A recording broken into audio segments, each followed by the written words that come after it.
پوچھا گیا ہے کہ اگر کسی بچے کے ختنے کرائے جائیں اور جو ماس کٹنا لازمی ہوتا ہے اگر وہ کم کٹ جائے اور گھر والوں کی لا علمی کی وجہ سے وہ جوان ہو جائے تو اس کا کیا حل ہے؟ اچھا، سب سے پہلے تو یہ آپ جان لیجئے کہ ماس کو کتنا کاٹنا ہے، کتنا ماس کاٹنا ہے۔ شریعت مطہرہ کی روح کے مطابق جو آلہ تناسل کی ٹوپی ہوتی ہے وہ جس کو حشفہ کہتے ہیں، وہ حشفہ کی زیادہ حصہ اگر نظر آئے تو اتنا کٹنا لازمی ہے، اور کچھ فقہا کا قول یہ ہے کہ نہیں، پوری کا پورا حشفہ جو ہے وہ کھل جائے، کیونکہ کچھ فقہا نے یہ حکم دیا ہوا ہے کہ اگر کسی بندے کا ختنہ نہیں ہوا ہو تو پھر وہ جو ماس ان کا رہ جاتا ہے اس کے اندر پانی پہنچانا بھی کچھ فقہا کا قول یہ ہے کہ یہ لازمی ہے۔ تو قانون تو یہ کہ زیادہ حصہ اس ماس کا کھٹ جائے اور حشفے کا زیادہ حصہ باہر نظر آئے تو یہ ٹھیک ہو گیا، اور اگر نہیں، حشفہ کم دکھائی دیتا ہے، ماس اس پر زیادہ چڑھا ہوا ہے، تو پھر اسے ختنہ دوبارہ کرایا جائے گا۔ اچھا،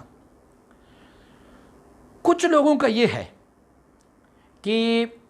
کہتے ہیں کچھ فقہا کہ ایک بندہ جب بالغ ہو جاتا ہے تو بلوغ کے بعد وہ پھر اپنے آلہ تناسل کو کسی اور کو کیسے دکھائیں، جبکہ ختنہ کرانا یہ سنت ہے۔ ختنہ کرانا جو ہے یہ سنت ہے،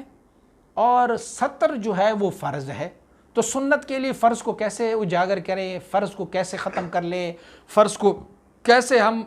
کسی ڈاکٹر کو دکھائیں؟ تو فقہا نے ان کے سوال کا جواب دیا ہوا ہے کہ یہ 10 خصلتیں ہیں جو سنت کی سنت، لیکن اس کو واجب کا درجہ دیا گیا ہے،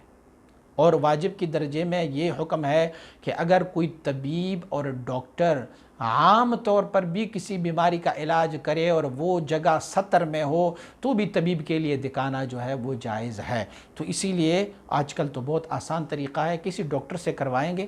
اور وہ جو ہے وہ ختنہ ہوتا جائے گا، لیکن ختنہ لازمی ہے کہ ہو جائے۔ بڑے لوگ جو